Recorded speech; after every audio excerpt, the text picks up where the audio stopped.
Okay, so nobody expects celebrity cooks to be experts in the world of high fashion. But that still doesn't excuse Rachael Ray for these fashion disasters. There's no doubt that 2025's South Beach Wine and Food Festival was a pretty big deal. Everything's a moment that matters at the festival, whether it's the Burger Bash or whether it's a tribute dinner or the drag brunch or the taco event. I mean, they're all moments that matter.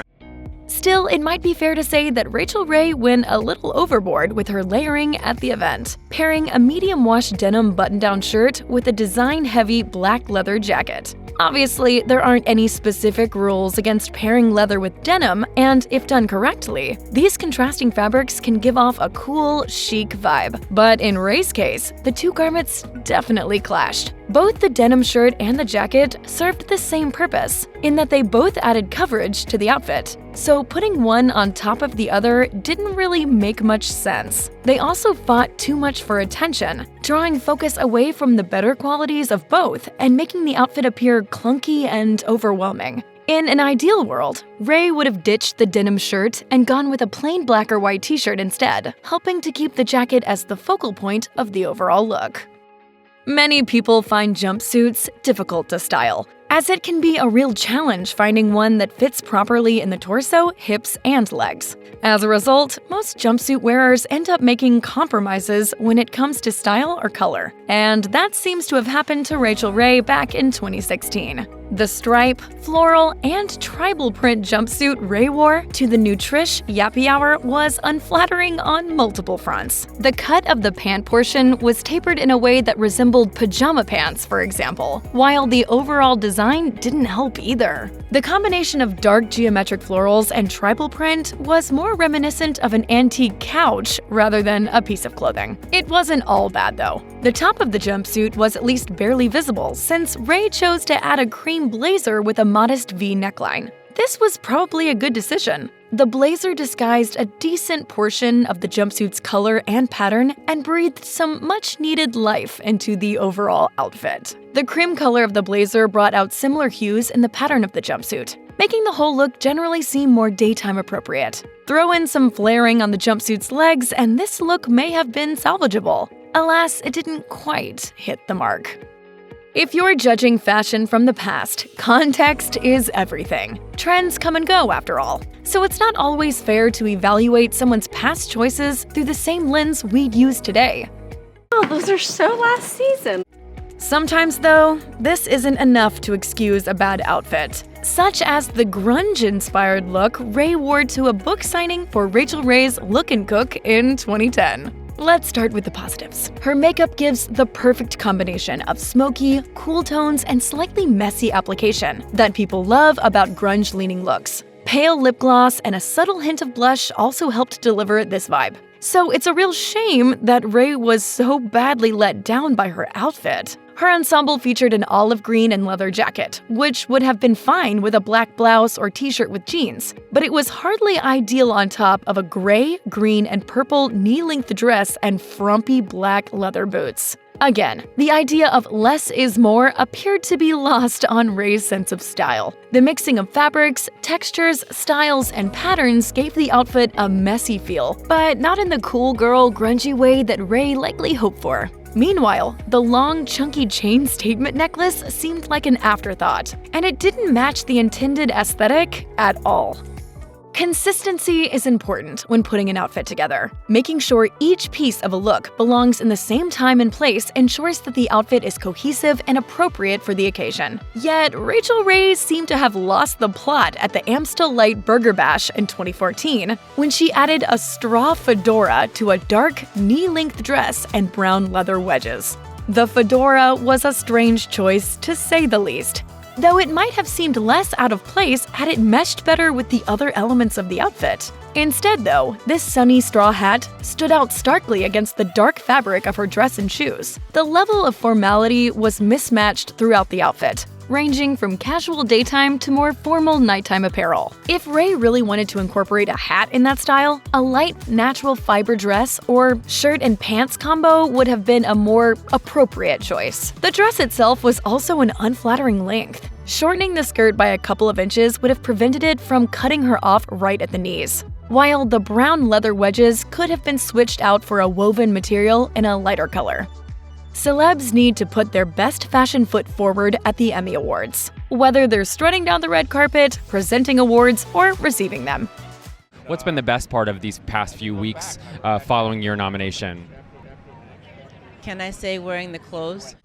And Rachael Ray's dress at the 2010 awards certainly had the potential to be incredibly glitzy and glamorous. Sadly, though, it had too many awkward qualities to really stand out. The length of the dress was somehow both too short and too long, stopping right at her knees in the front and dipping down to her upper calves in the back. The skirt hugged her hips and sagged around her waist, completely hiding her figure and making her appear boxy. The twist design of the skirt was also placed below the midsection rather than at the waist, where it should have cinched in the fabric and accentuated her shape. Meanwhile, the useless flap that hung over one side of the bodice just felt unnecessary more than anything else. And it also served to disguise Ray's waist. Once again, this is an outfit that could have been done right with a few changes, such as raising the twist design to the waist or removing that flap. In that case, Ray might have looked absolutely stunning. As it is though, this one's a miss too.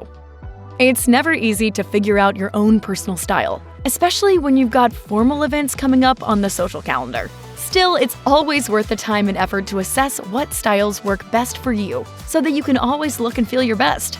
Unfortunately, Rachael Ray's execution of style didn't quite meet expectations when she attended a gala held by the Michael J. Fox Foundation in 2011. Ray's outfit that evening failed to make much of an impression on the red carpet. She sported a formless, oddly cut silver knit dress with a high-low hem and chunky suede cutout heels. The dress consisted of a silky slip overlaid with a finely woven mesh in a similar shade of silver. Its different layers were most visible at the straps, where the fabrics did not completely overlap, as well as at the hem, where the slip extended about half an inch farther than the hem of the mesh. Ray also wore a long statement necklace with a tiered design and a deep rustic metal material that didn't pair well with the silver fabric of the dress.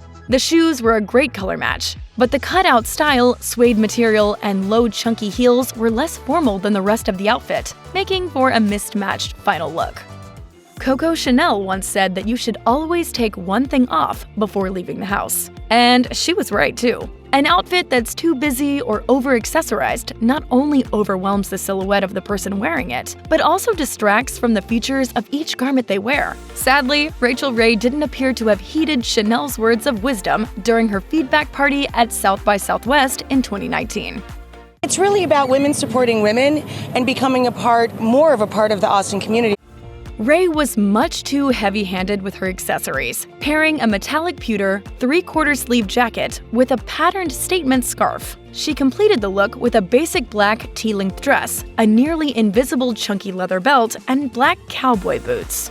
Unfortunately, the skirt is an awkward length for such a bulky boot, which would have worked much better with a longer skirt or a plain black jumpsuit. More than anything though, the outfit was top-heavy, with the busy scarf and shiny jacket attracting all the attention. Meanwhile, the bottom half seemed like kind of an afterthought.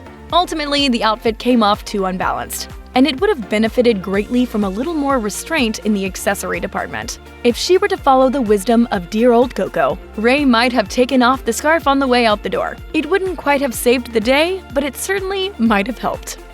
Fashion is a form of expression, but there are some rules you just don't break. Casually mixing 3 different animal prints in the same outfit, for example. During a visit to the SiriusXM studio in 2020, Rachael Ray wore a cheetah print top that was not at all complemented by her snakeskin sneakers or her scarf, which featured an entirely different snakeskin design from the shoes. Though all 3 of these pieces bore similar color palettes, the patterns in each are meant to serve as an accent for a simple base outfit. They're definitely not for layering with other prints. The snakeskin neck scarf was hard to notice on top of the cheetah print shirt. With only a passing glance, you'd miss it entirely, which only just goes to show how unnecessary it was to the outfit. Despite being separated by a pair of sensible black joggers, the conflict between the prints on the top and those on the sneakers overwhelmed the entire outfit. The result? An absolute dud, frankly. Ray ought to have left that scarf at home and swapped out either the sneakers, the cheetah shirt, or both. Red carpet looks often vary depending on the dress code of the event, but guests should always keep the formality of their outfit consistent from top to bottom. The navy blue knee-length dress Rachael Ray wore for the Michael J. Fox Foundation's 2012 Gala was a lovely choice for cocktail attire, so it's a shame that the overall look fell off due to her accessories. The sheer sheath included delicate blue and black beading and embroidery detail that made Ray look elegant and polished. Even her makeup was a subtle and well-executed match for the deep blue of the dress. The outfit would have been flawless had she not decided to complete her look with a pair of mid-calf suede boots in a conflicting shade of blue. A pair of silver or black-heeled sandals or even a sensible pair of pumps would have worked wonders for this outfit by maintaining a consistent cocktail level of formality. As it stood though, the boots read as significantly more casual than the intricately adorned dress Ray was wearing. Aside from the mismatched vibes, pairing a knee-length dress with calf-height boots shortens the appearance of the legs in a way that's anything but flattering. At a CD release party for The Cringe in 2007, Rachael Ray pulled out all the mid-2000s stops. She layered a brown camisole under a black V-neck t-shirt, added a thick black studded leather belt over her red, black, and white houndstooth skirt, and went out to party. The shape of this outfit worked well for Ray, but the color combinations missed the mark. The layered V-neck and camisole were more a sign of the times than anything else, but she could have made the look a little more palatable by choosing a camisole that more closely matched one of the colors in the skirt. The skirt would also have worked better with less length, since she added black tights for visual interest. And a simple gold buckle might have suited her chunky belt better than the studded design she went for.